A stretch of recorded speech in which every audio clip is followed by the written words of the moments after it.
welcome back to Cast Iron Babe. I'm Julianne. I have Miss Lil is also here with me, and we'll get her a little treat in a minute. She's already starting to kind of make some noise at me, which she always does as soon as we start filming.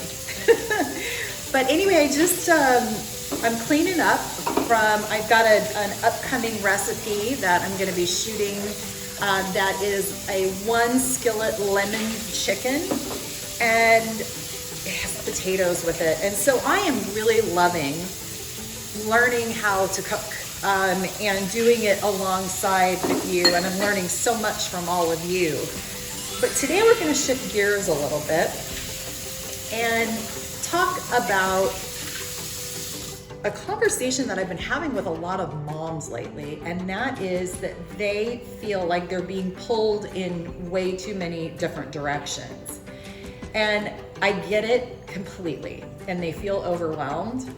I know that oftentimes the closest distance between too much going on and feeling pulled in too many different directions is looking at the schedule. And what I've noticed is that people have continued their old routines and their old schedules that no longer apply.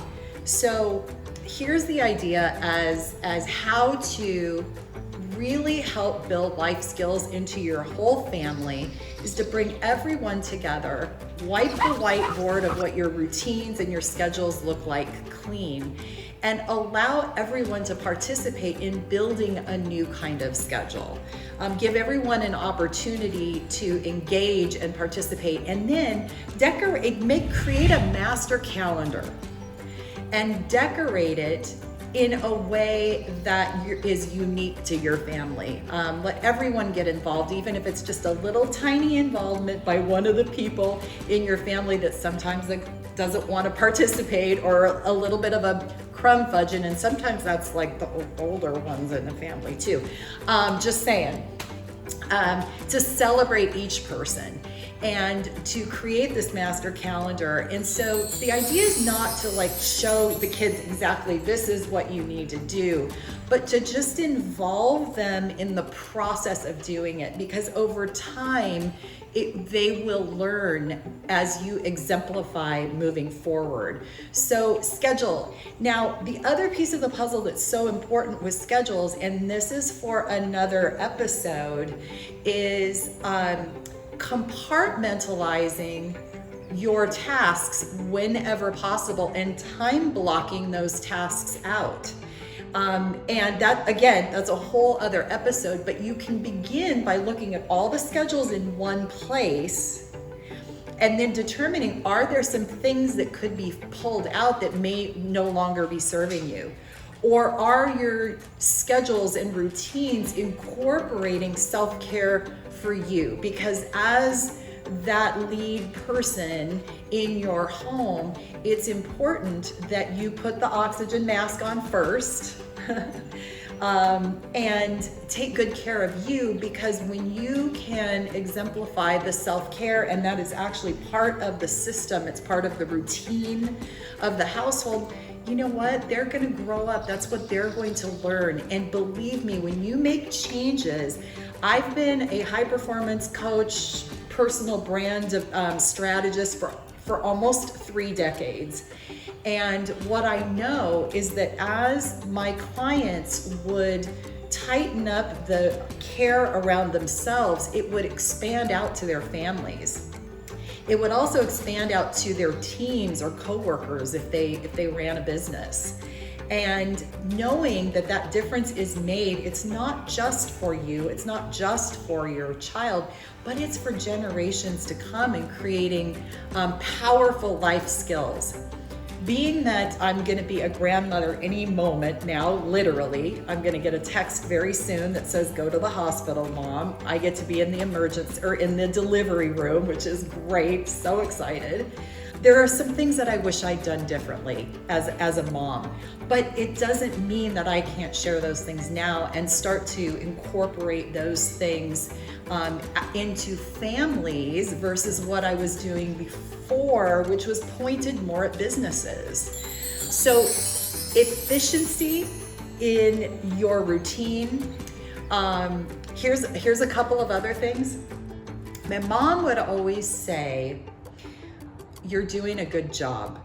In those moments where I felt like I was, failing or whatever definition I put on it, she would tell me, you're doing a good job. And I remember one time in particular, my daughter was asking me about my experience in breastfeeding, which I didn't do what I had wanted to do with breastfeeding, let's put it that way. And after a very short period of time when I was having so many issues and so many problems, and Amanda, when she was a baby, wasn't eating, and I was crying my eyes out thinking I'm supposed to do it in a certain way, my mom said, you're still a good mom, even if you can't continue nursing.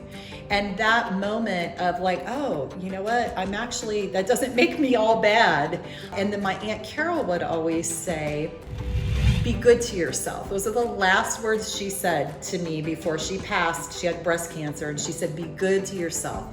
So that reminder of being good to ourselves, of putting that oxygen mask on, of leveraging your routines and your calendar to accomplish what you want in the operations of your life, and get those things checked off the list so that you can focus more on being more present with your family when you're with your family. And it's also about bringing the family in together in a place of fun, of doing things together to teach and introduce life skills so that you're not doing everything by yourself all the time. So let's see, I'm supposed to ask you to subscribe and like.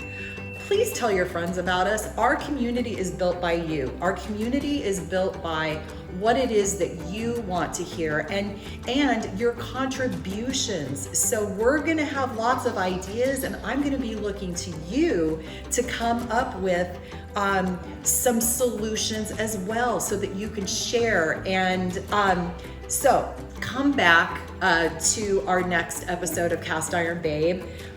We're still figuring it out. Like, this is so new, and we're still figuring out what you want. Our goal is, with Cast Iron Babe, is to recognize that food is a common thread that brings people together in a place of celebration and love, and that is a universal thing. And so that when we look at food as an opportunity to build a community of people who have that common thread and can see that as a place of coming together. So I am being barked at right now. I think I'm supposed to get her a treat. So hang on just a second. Let me get her a treat. Do you want a treat, huh? Let's see, can you do some tricks? Come over here. Can you, okay. I don't even have to ask her. Okay, come here. Come here. I want you to sit pretty though. I want you to sit pretty. Oh, she's so cute. Okay, I'll see you back for the next episode of Cast Iron Babe.